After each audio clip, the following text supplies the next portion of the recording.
에베소서, 빌립보서, 그리고 골로새서, 빌레몬서 이 네 권의 책을 뭐라고 부를까요? 옥중서신이라고 부릅니다. 왜냐하면 사도 바울이 로마에 있는 가택에 연금된 상태로 쓴 편지이기 때문에 그렇게 부릅니다. 그래서 수신자는 예바브라가 개척한 골로새 교회입니다. 바울이 개척한 교회는 아니에요. 그의 제자가 세운 교회입니다. 그런데 이 교회에 문제가 있었습니다. 그 문제는 예수님께로부터 돌아서라는, 배교를 하라는, 타협하라는 세상의 문화의 압력이었습니다. 그래서 오늘 이 문화 압력이라는 단어를 꼭 기억하셨으면 좋겠어요. 어떤 문화적 압력일까요? 2장 6절로 23절에 보면 골로새 교회가 지금 그 교회를 둘러싸고 있는 문화적 압력에 대한 내용이 2장에 잘 나와 있습니다. 특별히 2장 8절 말씀이 모든 걸 요약하고 있기 때문에 한번 펼쳐서 보도록 할게요. 2장 8절입니다. 누가 철학과 헛된 속임수로 너희를 사로잡을까 주의하라. 이것은 사람의 전통과 세상의 초등학문을 따름이요 그리스도를 따름이 아니니라. 골로새 교회는 당대의 철학, 곧 세련된 지적 운동과 삶에 대한 다양한 견해에 둘러싸여 있었습니다. 분명 사도 바울은 철학의 순기능을 부정하지는 않아요. 어떤 비판적 사고나 어떤 걸 좀 추구해 나가는 사고 방식을 부정하지는 않습니다. 다만 인간의 지성과 상상력이라는 게 타락되어 있다는 것을 염두에 두고 모든 학문을 비판적으로 바라보는 관점을 가지고 있습니다. 그래서 교회가 겉모양은 철학이나 실상은 헛된 소금수에 지나지 않는 그런 가르침들을 주의해라. 거기에 사로잡히지 않게 주의하라. 주의하십시오. 보십시오. 그런 철학이 안 들리는 거 아니에요. 우리에게 세상에 여러 철학이 있죠. 하지만 거기에 사로잡히지는 말라라고 말하고 있습니다. 어떤 게 그럴까요? 듣기에는 고상해서 사람들이 대다수가 합리적으로 생각하면서 넘어가고 쉽게 따르지만 굉장히 천박한 철학이라는 게 어떤 철학일까요? 이렇게 말합니다. 그리스도가 없는 사상, 그리스도를 따르지 않는 모든 철학, 이것을 사도 바울은 철학적으로 보이지만 사실상은 거짓된 속임수다라고 이렇게 말하고 있습니다. 그래서 빌립보서 3장 8절에서 사도 바울은 그리스도가 없는 지식을 심지어 배설물이라고 말해요. 흥미롭죠? 그래서 오늘 이 말씀과 연결시켜서 우리식으로 표현하면 개똥철학이다, 그런 표현을 우리가 쓰잖아요. 이거 개똥철학이다 이렇게 표현했을 때 그런 표현이라고 인식하면 됩니다. 사도 바울이 지금 일반 학문과 그리고 철학을 무시한다는 말일까요? 그런 거 있잖아요. 누군가의 말이 그 똥과 같다, 쓰레기네, 그런 말 진짜 모욕적인 말이잖아요. 그런 표현일까요? 아닙니다. 사도는 지금 이렇게 말하는 거예요. 저는 그리스도를 따르지 않게 만드는 모든 지식을 해롭게 여깁니다. 왜냐하면 내 주 그리스도 예수를 아는 지식이 가장 고상하기 때문에 그렇습니다. 즉 지금 여기서 말하는 배설물이라는 표현은 예수 그리스도를 아는 지식, 그 고상한 지식과 비교했을 때 배설물이라는 거예요. 그리고 예수 그리스도의 지식이 없는 것이라면 그 지식은 배설물과 같다라고, 가치가 없다라고 상대적으로 그렇게 평가하고 있다는 걸 기억하셔야 됩니다. 그래서 당대의 골로새 교회에게 영향을 끼치는 이 철학을 특별히 세상의 초등학문이다라고 또 2장 8절에서 말하고 있습니다. 세상의 초등학문, 초등학문을 학문의 기본 원리, 곧 세상 학문의 ABC다라고 이렇게 번역할 수가 있거든요. 하지만 여기에서 초등학문을 그렇게 번역하지 않고 이 세상의 기초적인 영적인 힘들이라고도 번역할 수가 있습니다. 저는 이 둘의 번역 중에 후자의 번역이 골로새서에서는 더 합당한 번역이라고 생각합니다. 왜 그런지 한번 말씀드릴게요. 사실 이 골로새 지역에 강력한 민간 신앙이 있었습니다.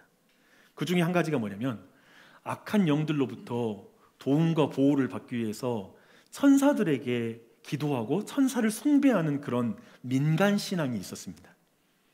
그래서 이것은 당대 그 로마 사회의 다신론적 배경에서는 충분히 가능한 그런 신앙이었을 것 같아요. 근데 놀랍게도 이게 유대교와 그리고 지금 세워진 교회에도 굉장한 영향을 끼쳤던 그런 문화였습니다. 왜 그러냐면 예를 들면 악한 영들로부터 보호받기 위해 목에 두르도록 하는 그 돌로 만들어진 부적이 있었는데요. 그것이 발견이 됐어요, 이 지역에서. 근데 그 내용이 이래요.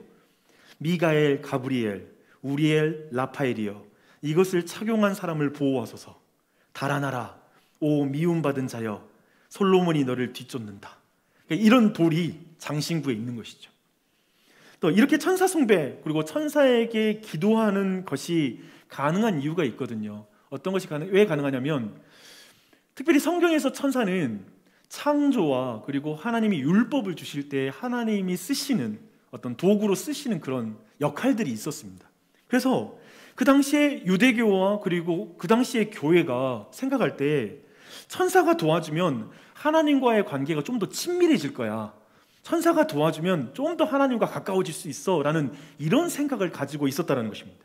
특별히 천사의 도움을 구하기 위해서 어떤 방식을 썼냐면요, 몸을 막 괴롭히는 거, 막 금식하고 자신을 이렇게 좀 뭐라면 약간 학대를 하면서 고행을 하면서 그렇게 하나님 만나는 거 추구했습니다. 이 내용이 2장 20절로 23절에 나옵니다. 증거가 있어요. 볼까요? 너희가 세상의 초등학문에서 그리스도와 함께 죽었거든 어찌하여 세상에 사는 것과 같이 규례에 순종하느냐. 즉 초등학문, 즉 영적인 기본 어떤 힘들에 대해서 그 규례를 지켰다라는 거예요. 그렇죠? 곧 붙잡지도 말고 맛보지도 말고 만지지도 말라 하는 것이니 이 모든 것은 한때 쓰이고는 없어지리라. 사람의 명령과 가르침을 따르느냐. 이런 것들은 자의적 숭배와 겸손과 몸을 괴롭게 하는 데는 지혜 있는 모양이나 오직 육체 따르는 것을 금하는 데는 조금도 유익이 없느니라. 지금 여기에 보면 21절부터 이렇게 신약 성경에 가로가 쳐진 부분이 있잖아요. 이런 부분은 매우 유력한 신약 사본에는 있는데 어떤 사본에는 없는 경우에 이렇게 가로를 쳐서 표시를 하고 있습니다. 사본의 문제예요. 하지만 지금 그 어떤 사본에 따르면 이 세상의 초등학문은 먹어서는 안 될 선악과처럼 묘사하고 있어요. 그렇죠? 뭐 만지지도 말라, 이걸 맛보지도 말라, 이런 식으로 지금 표현하고 있습니다. 그렇죠? 이 세상의 철학, 그리스도가 없는 철학은 여러분 주의하십시오. 거기에 사로잡힐까 주의하십시오. 예수님이 없는데도 여러분을 현혹시키고 여러분에게 예수님으로부터 멀어지게 만드는 그런 모든 지식을 주의하셔야 됩니다. 그걸 말하고 있어요. 그러나 세상의 이 기초적인 영적 힘들에 대한 신앙이 지금 교회 안에 들어온 거예요. 그리고 유대교 안에 들어와서 시너지를 만들고 있습니다. 그리고 콜라보를 만들어내고 있습니다. 그래서 지금 강력한 영향을 끼치고 있다는 것이죠. 이것이 지금 골로새 교회를 둘러싸고 있는 강력한 종교적 문화, 그 당시 문화적 압력이라고 여러분이 이제 규정하시면 됩니다. 이렇게. 그런데 이제 이것을 여러분이 어떻게 보여요? 여러분이 볼 때 지금 골로새 교회를 둘러싼 이 문화적 압력을 여러분도 느끼십니까? 사실 우리는 보이는 것에 눈이 멀어서 보이지 않는 영적 세계를 무시하는 시대를 살고 있잖아요. 나는 보이는 것만 믿어. 안 보이는 게 진짜 있을까? 뭐 이런 것을, 우리 현실주의자들이니까요. 다분히 우리는 그런 문화 속에 살고 있습니다. 우리의 시대의 눈으로 보면 골로새 교회가 처하고 있는 문화적 환경은 우리랑 너무 멀게 느껴지고 또 되게 그렇게 어리석게 넘어갔다는 생각, 그냥 고대의 미개한 사람들이 넘어갈 수 있는 그런 압력이라고 생각이 들 것입니다.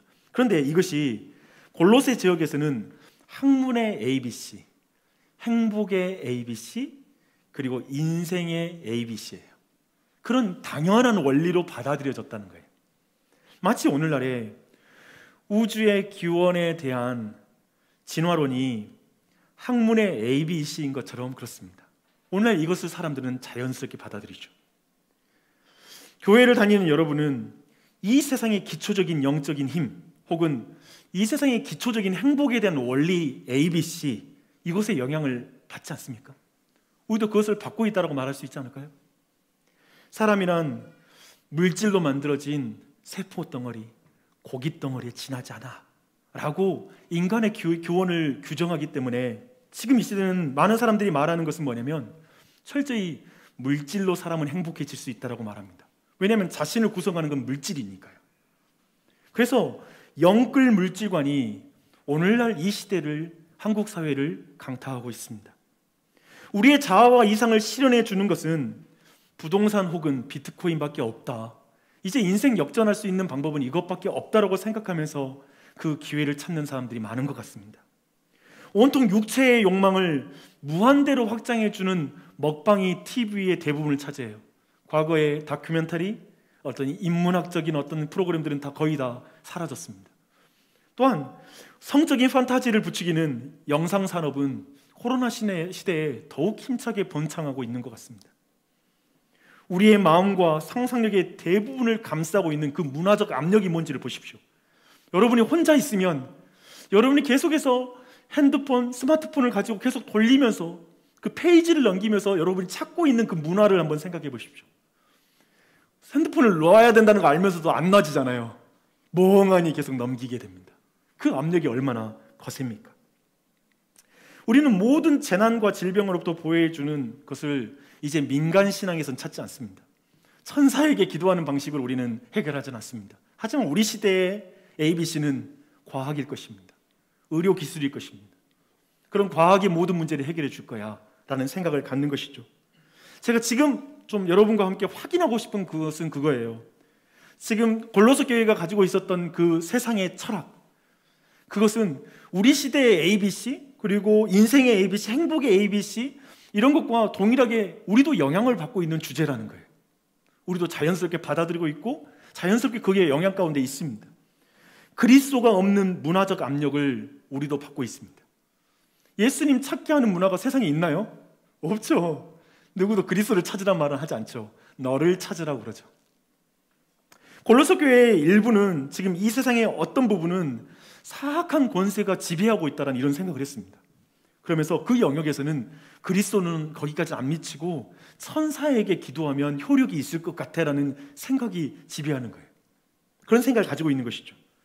그런데 저는 볼 때 오늘날의 교회, 그리고 오늘날 우리 그리스도인들의 삶에서도 이런 일은 비슷하게 일어나고 있습니다. 하나님을 개인의 영역에서는 주인이지만 공적인 영역에서는 주인이라고 생각하지 않습니다. 회사, 세상, 여기에서 주인이라는 생각은 별로 없고요.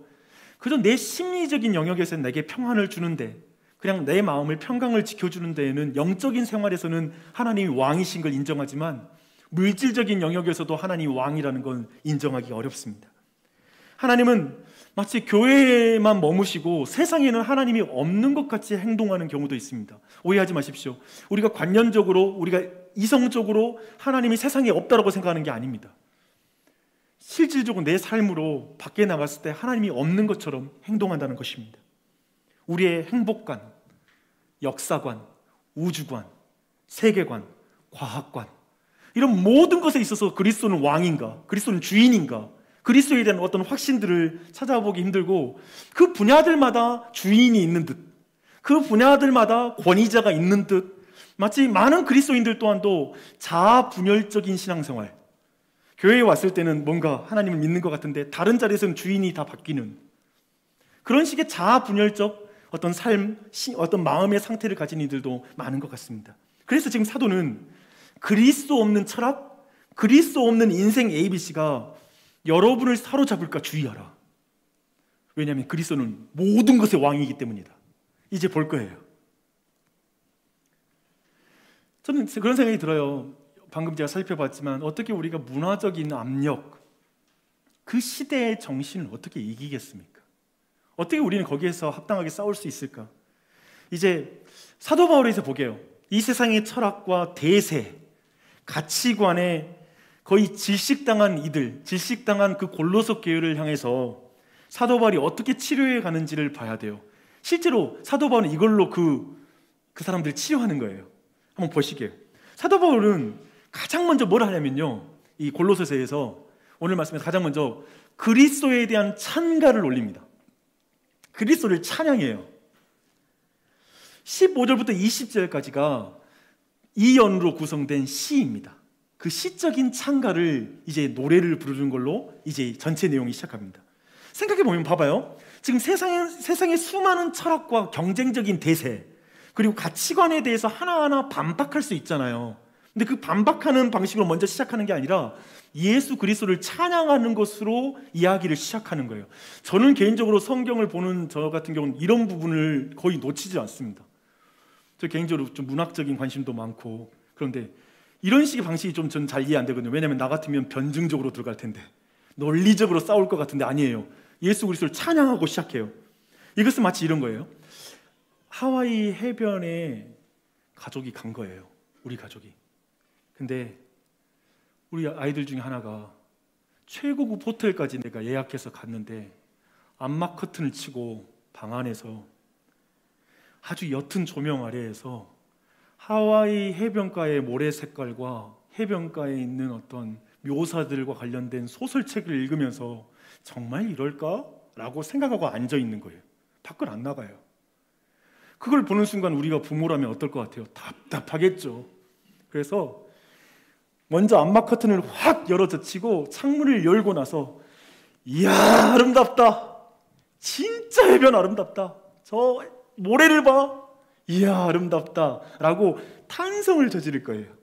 그리고 어쩌면 의미에서는 자연을 예배하는 거예요. 예배라는 것은 탄성이거든요. 찬양이라는 것은 탄성이거든요. 그래서 그 자연에서 우리가 탄성을 저지를 거예요. 다른 게 필요 없죠. 앉아봐봐. 불 꺼놓고 암막 커튼에 앉아가지고 이게 진짜 하와이는 이래 라고 설명할 이유가 없죠. 열어놓고 보여주는 것이죠. 지금 약간 그런 기분으로 보셔야 한다는 거예요.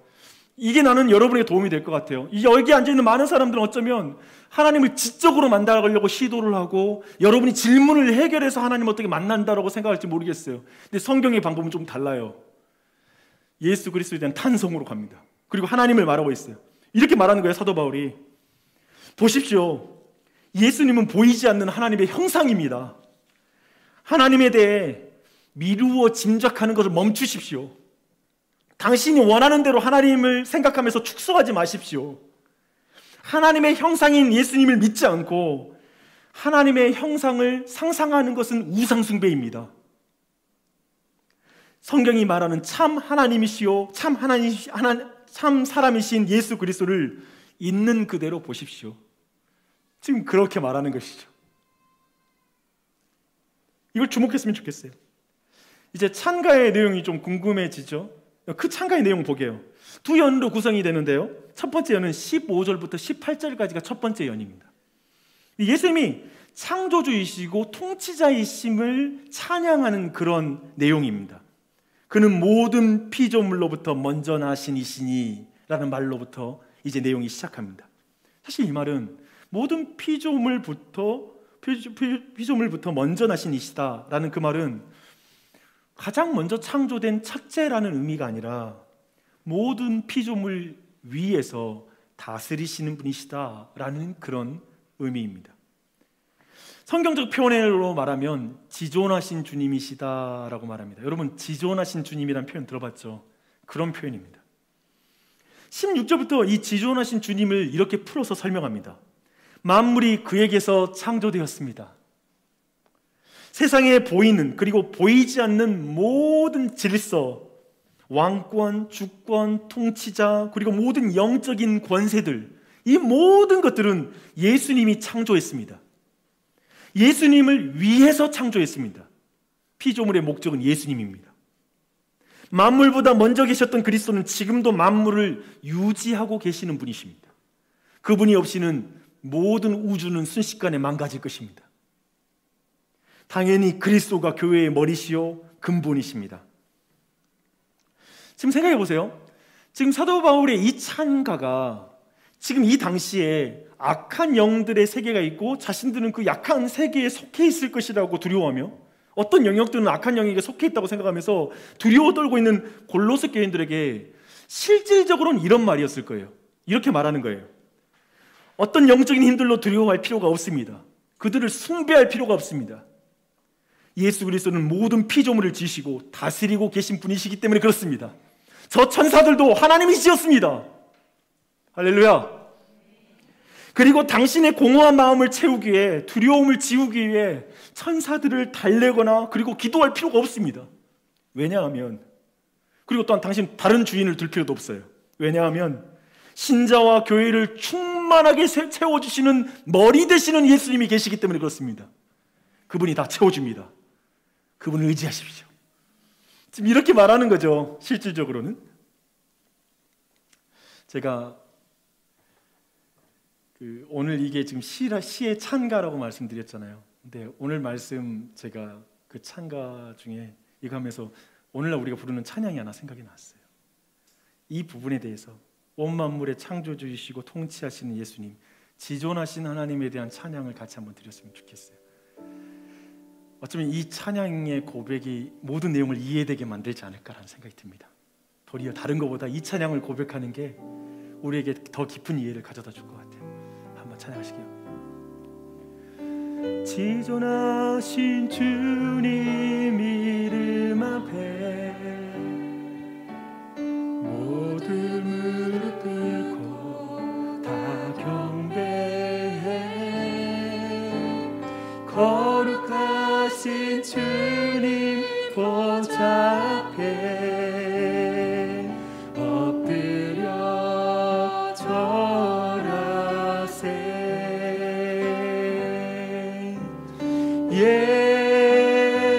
예수는 그리스도,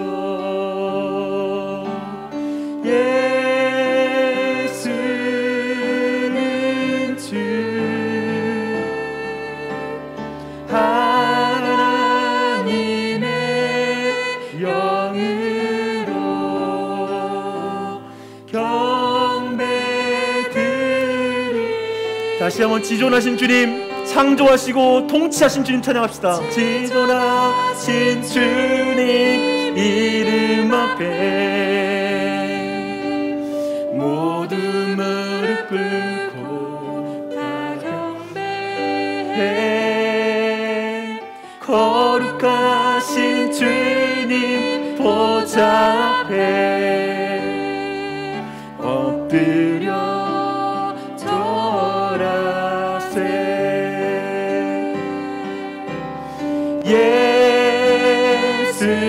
예수는 그리스도,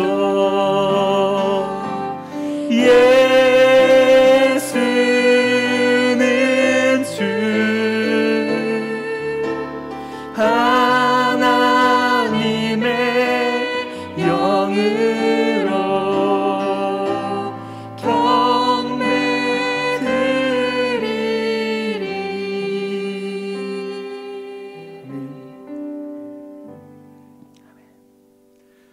여러분이 혹시 요즘 두려워하고 있는 영역이 있다면, 염려하고 있는 영역이 있다면 거기에 창조주 예수 그리스도가 그 부분을 통치하고 있고 다스리고 있는 걸 믿으시기 바랍니다. 그것이 여러분 모든 두려움을 내쫓을 거예요. 옛날에 한번 나눴던 것 같은데, 한 선교사님이, 아프리카 선교사님이 한 교회를 방문한 거예요. 방문하니까 첨탑 아래쪽에 높은 곳에 하나님이 눈을 열어주셔가지고 영적인 어떤 귀신이 거기에 있는 게 보이는 거예요. 그래서 어떻게 할까 하다가 선교사님 하는 행동이 오늘 말씀과 좀 관련이 있어요. 선교사님이 이랬대요. 지존하신 주님의 이름을 찬양합니다 하고 박수를 드는 거예요. 하나님은 거룩하십니다. 하나님만을 경배합니다. 귀신이 도망치더래요. 왜냐면 귀신이 들어와서 떠나가라, 그것과 싸우는 게 아니라 하나님을 찬양하는 거죠. 예수 그리스도가 창조주인 것과 통치자인 것, 내 삶의 모든 영역에서 다스리신 주권자인 걸 믿는 것, 고백하는 것, 그것이 우리의 삶의 모든 두려움을 내쫓는 것이죠. 그걸 보여주고 있어요. 또한 이제 두 번째 연을 볼게요. 두 번째 연은 온 만물을 화목하게 하시는 예수님을 찬양합니다. 특별히 화목이라는 단어를 굉장히 주목하십시오. 십자가에서 이루신 예수님의 사역은 그래서 창조의 모든 영역에 화목을 가져오는 그런 영향을 끼칩니다. 하늘과 땅에 있는 모든 것, 보이는 것과 보이지 않는 모든 것, 물질과 비물질의 모든 세계 영역에 화목을 가져오시는 그 십자가의 사역이다, 예수님이셨다라는 걸 찬양하는 게 두 번째 연의 내용이 되겠습니다. 굉장히 스케일이 크죠. 그리고 굉장히 스케일이 클 뿐만 아니라 우리는 좀 사도 바울이 이것에 왜 탄성을 저지르면서 이 화목에 감격할까? 왜냐하면 지금 이 말씀 들을 때 여러분은 화목이 뭐 그렇게, 여러분에는 탄성이 안 나올 수 있는 지금 이 순간의 영적인 상태일 수 있어요. 그러면서 이 탄성을 좀 이해할 필요가 있는데요, 그러려면 인류의 역사를 한번 돌아가 볼 필요가 있습니다. 첫 타락을 한번 보십시다. 하나님은 아담과 하와를 하나님의 형상대로 지었습니다. 하나님께서 형상대로 지은 이유는 뭐냐면 아담과 하와를 대리 통치자로 세워서 온 세상을 다스리기 위해서 하나님은 하나님의 형상대로 지었습니다. 그래서 즉 하나님을 닮을 수 있는 존재는 인간밖에 없습니다. 하나님의 말씀에 순종해서 하나님을 대신해서 그 땅을 통치하는 것이죠. 자기 마음대로 통치할 수는 없어요. 그런데 우리가 잘 아는 것처럼 첫사람 아담과 하와는 하나님이 자신의 창조주요 그리고 자신의 통치자요 나의 주인이요 왕이라는 사실을 거부하게 됩니다. 그리고 이제부터 내 인생의 주인은 나야, 내 기분대로 내 생각대로 살 거야 라고 스스로를 왕으로 선포하고 독립선언을 하게 됩니다. 그것이 성경이 말하는 죄입니다. 그래서 어떻게 되냐면, 그래서 그때부터 하나님과 사람 사이에 화목이 깨졌습니다. 이제 하나님께서 그 다음에 범죄한 아담과 하와를 찾아가는 장면이 성경에 기록되어 있거든요. 3장에 보면 찾아가자 그 하나님이 거니시는 소리를 듣고 두려워서 나무 아래에 숨었다고 말합니다. 하나님과의 관계가 깨진 걸 보여줍니다. 이제 하나님은 가까이 오시는 게 두렵게 됐습니다. 그리고 피하고 싶은 분이 되고 말았습니다. 그리고 나서 하나님과의 화목함이 깨지자 바로 사람과의 관계가 완전히 깨집니다. 이제 아담과 하와는 서로를 저주하고 모든 책임을 서로에게 돌리고 비난하는 관계로 바뀝니다. 아담이 말하죠. 당신이 보내준 저 여자 때문에 내가 죄를 지었어요 라고 말하기 시작합니다. 사람과의 관계가 깨집니다.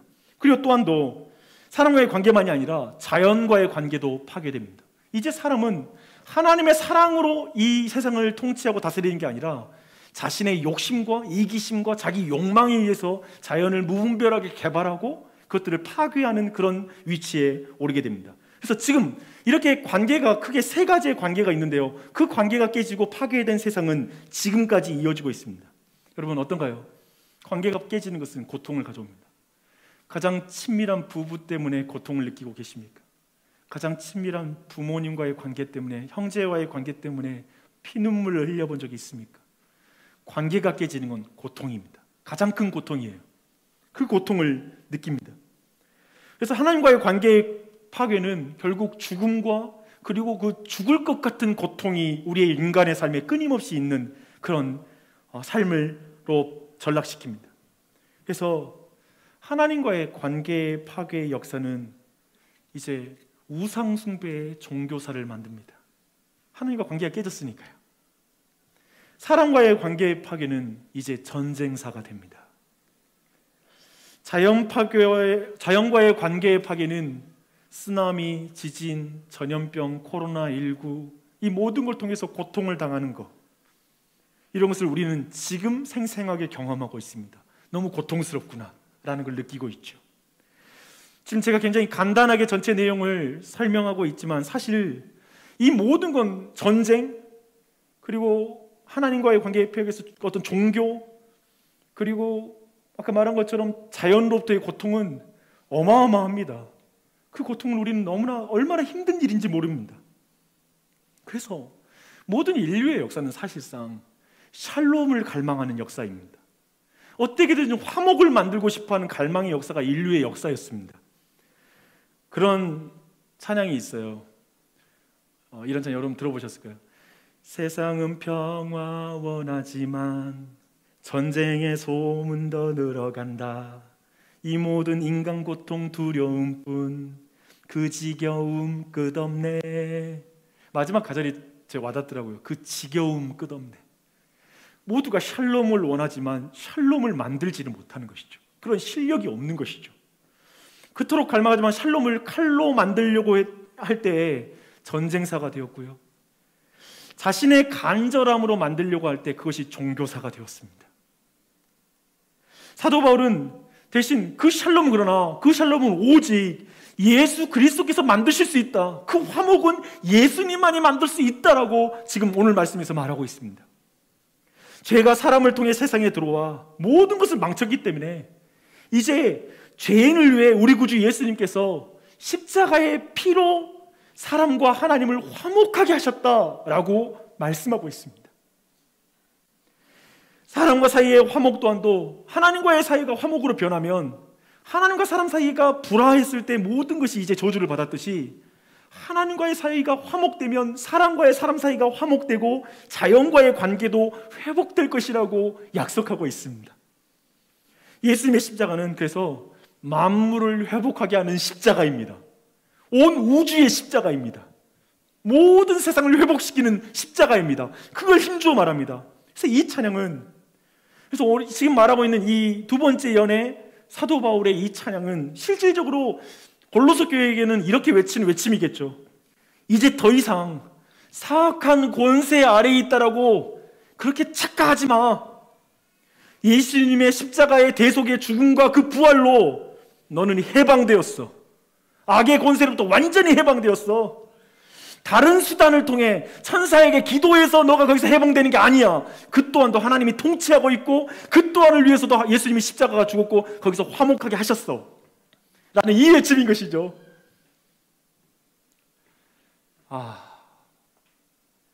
여러분 모두 각자의 삶에서도 이 고백이 있길 바랍니다. 아까 제가 가사로 불렀던 찬양 같이 한번 불렀으면 좋겠어요. 세상은 평화 원하지만. 내가 이거 어렸을 때 그렇게 불렀던 찬양인데 가사 보니까 되게 깊어요. 예전에 우리 믿음의 선배들이 고백하는 찬양이 깊어요. 한번 같이 이 찬양 고백하면서 한번 나아가시게요. 세상 원하지만 전쟁의 소문도 늘어간다. 보통 두려움뿐 그 지겨움 끝없네. 그러나 주 여기 계시네. 우리가 아들 믿을 때에 그의 영으로 하나 돼. 우리가 아들 믿을 때에 그의 영으로 하나 돼. 하나일세 우리 모두 다. 하나일세 우리 모두 다. 하나일세 우리 모두 다. 하나일세. 다시 한번. 세상은 평화 원하지만 세상은 평화 원하지만 전쟁의 소문도 늘어간다. 이 세상은 고통 고려움뿐 그 지겨움 끝없네. 그러나 주 여기 계시니. 우리가 아들 믿을 때에 그의 영으로 하나 돼. 우리가 아들 믿을 때에 그의 영으로 하나 돼. 하나일세 하나일세 하나일세 하나일세. 아멘. 아멘. 오늘 우리는 골로새 교회가 처한 그 문화적 압력에 대해서 봤습니다. 우리가 처한 문화적 압력이 겹쳐 보이기도 하죠. 그것은 보기에 듣기에 매우 설득력이 있어서 사람들이 알파벳처럼 당연하게 받아들이는 그런 철학, 인생관, 종교관입니다. 하지만 그리스도가 없는 철학입니다. 그리스도를 따를 필요가 없는 철학. 이거면 행복해질 수 있어. 이거면 너의 삶이 이상이 실현될 거야. 이런 가르침 말입니다. 이 문제만 해결되면 너는 진짜 행복할 거야. 그리스도가 없는 철학. 그렇게 그리스도가 없는 대세, 사람들의 전통, 그 전통은 사람들이 선악과처럼 신자들은 받아들여서는 안 되는 것들입니다. 그걸 받아 먹으면 안 돼요. 붙잡지도 말고 맛보지도 말고 만지지도 말아야 됩니다. 그리스도가 없는 철학은. 적용에 있어서 주의하십시오. 제 말은 세상 철학과 문화를 무시하고 완전히 떠나라는 그런 의미가 아닙니다. 그리스도를 아는 지식이 부족한 것처럼, 그리스도를 아는 지식이 마치 부족한 것처럼 다른 것을 붙잡고 맛보고 만지는 것, 다른 것들로 채울 수 있는 것처럼 만지는 것, 그런 것을 하지 말라는 것입니다. 그런데 안타깝게도 골로새 교회가 이런 교묘한 가르침에 마음이 점점 거기에 갔습니다. 전염되기 시작했습니다. 어쩌면 지금 우리도 그리스도 없는 지식을 붙잡고 맛보고 만지고 있지는 않는지요. 기도할 필요가 없는 길, 하나님 의지할 필요가 없고 예수님 붙잡을 필요가 없는 기술, 약, 어떤 인생관, 이걸 붙잡고 있지는 않는지요. 사도는 골로새 교회와 우리에게 이렇게 말씀하십니다. 그리스도를 바라보십시오. 그리스도를 바라보십시오. 당신이 원하는 대로 예수님을 생각하지 마십시오. 세상의 창조주요, 심판주인, 지존자이신 그리스도, 통치자인 그리스도를 바라보십시오. 그분의 통치를 벗어나는 건 아무것도 없습니다. 당신의 부부관계, 자녀들의 문제, 여러분의 인생의 모든 문제, 모든 것, 건강, 모든 것 그리스도의 통치 아래 있습니다. 5% 부족하고 95% 믿는 것처럼 하지 마십시오. 그리스도를 믿으십시오. 그분의 십자가의 피가 하나님과 죄인을 화목하게 하고 만물을 회복하게 하는 그 피인 것을 믿으십시오. 이렇게 말합니다. 믿으십시오. 세상의 철학을 주인으로 따르고 어떤 부분은 그리스도를 따르는 식으로 예수님을 축소하는 삶, 그것은 사실 여러분의 삶을 더 망가뜨리는 것입니다. 아담과 하와가 선악과를 따먹고 모든 관계가 깨진 것처럼 하나님과의 관계가 두려움으로 변한 분 계십니까? 이제 하나님을 만나는 것이 별로 기대도 안 되고 사실은 내 삶에서 그 하나님을 만나는 게 두려움, 좀 껄끄러움, 부담, 진짜 하나님이 나를 만나면 겁이 나기도 하고 그런 분 계십니까? 이제 하나님이 더 이상 선하신 분으로 느껴지지 않는 분, 그분이 정말 달콤하고 아름다운 분으로 보여서 만나고 싶어라는 갈망이 내 안에서 식어져 버린 분 계십니까? 사람들과의 관계도 비난과 두려움, 저 사람들이 나를 공격할 것 같고 저 사람들이 나를 미워할 것 같고 틈만 나면 나를 공격할 것 같아서 모든 관계가 부담이 되어버린 그런 관계 안에 둘러싸인 분 계십니까? 이 세상에 또한 언제든지 이 코로나19 이 재확산 속에 그것이 나를 공격할까, 이 자연이, 사고가 나를 덮치지 않을까, 그것이 너무나 두렵고 염려가 되신 분 계십니까? 그래서 어쩌면 많은 사람들이 저 골로새 교인들이 실질적으로 그런 불안을 지우기 위해서 천사를 숭배한 것처럼 두려움 때문에 보험을 많이 들 수 있습니다. 주의하십시오. 저는 보험 드는 게 죄라는 말이 아닙니다. 두려움 때문에 보험을 지나치게 많이 드는 걸 말하는 것입니다. 너무 두려운 거예요. 이걸 들어도 이게 또 불안하고 저게 들어도 또 불안하고. 두려움으로 금식할 수 있어요. 금식을 두려워서 해요.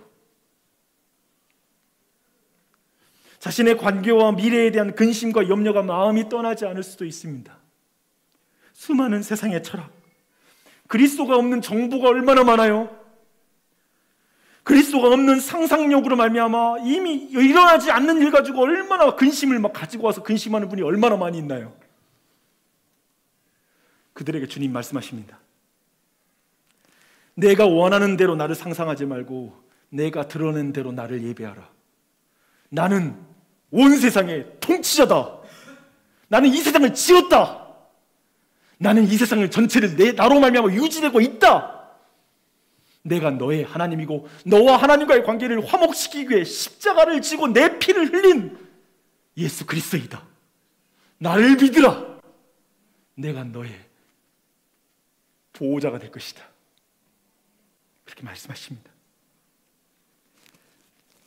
세상의 파도를 보고 빠져들지 말고 그리스도를 보십시오.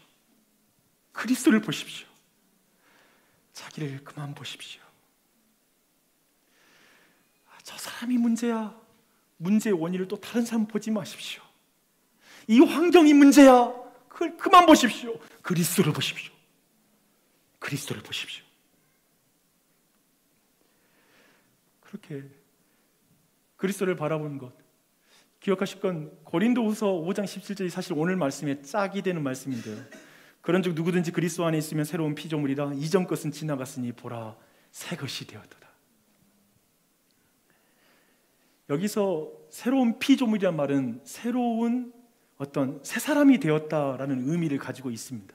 그렇지만 사실 그리스도 원에는 주어와 동사가 없어요. 그리스어에서 주어와 동사가 없다는 말은 감탄사입니다. 그래서 이 내용을 이렇게도 번역할 수 있어요. 그런 중 누구든지 그리스도 안에 있으면 새로운 세계에 들어간 것이라. 이전 것은 지나갔으니 보라 새 것이 되었다. 새 사람이 되었다라는 말과 새로운 세계에 들어갔다는 표현이 어떻게 달라요? 좀 더 의미가 확장되죠. 이제 나는 새로운 세계에 들어간 새로운 사람이 된 거예요.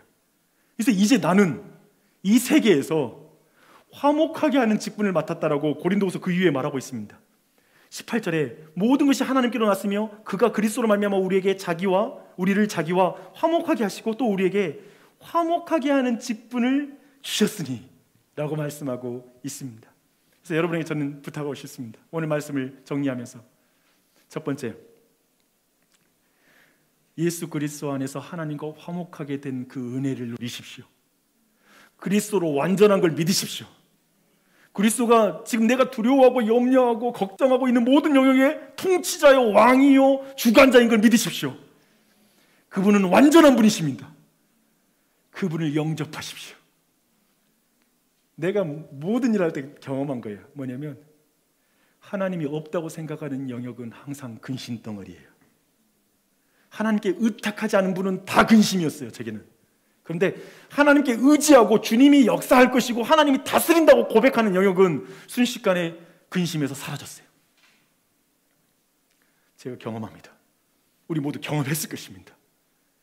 주님께 의탁하십시오. 두 번째 말하고 싶습니다. 이제 여러분이 화목하게 하는 직분을 수행하십시오.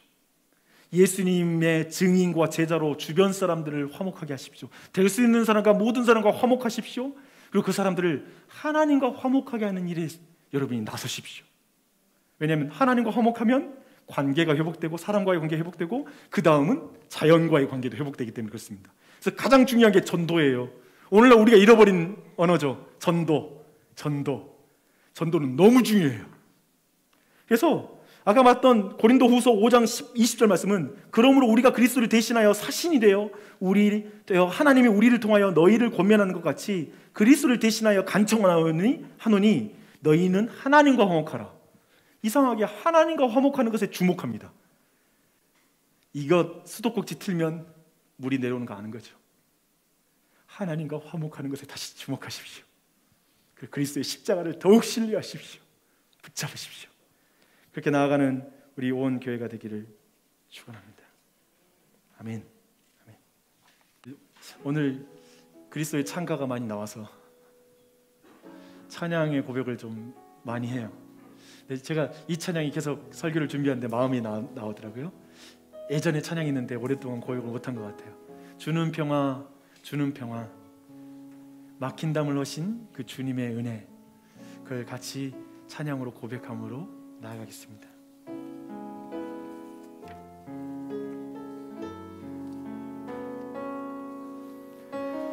여러분의 모든 염려를 다 주님께 맡겨드리며 모든 걸 화목케 하신 주님을 찬양하십시다. 주님 평화 막힌 담을 모두 허셨네. 주님 평화 우리의 평화 주님 평화 우리를 화목케 하신 주님을 찬양합니다. 담을 모두 허셨네. 주님 평화 우리의 평화